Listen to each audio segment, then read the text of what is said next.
السلام عليكم، ازيكم حبايبي؟ عاملين ايه؟ هنعمل صوص مانجا بطريقه سهله وبسيطه جدا. معايا كوبايه من عصير المانجا، هنا ربع كوبايه من العصير، وضفت عليهم معلقتين من النشا.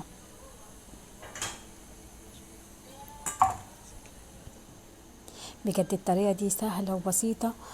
آه وان شاء الله هتيجي النتيجه حلوه جدا، والطعم يعني منتهى الجمال.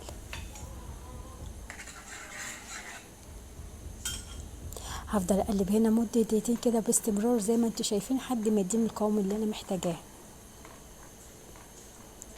شايفين كده؟ كده بقى هضيف النشا مع العصير، وافضل برضه اقلب زي ما انتم شايفين.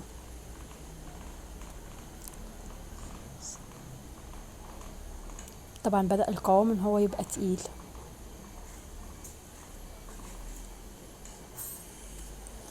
شايفين كده اهو القوام ده كده اللي انا محتاجاه. كده هرفعه مع النار واسيبه يبرد مدة دقيقتين كده اهوت.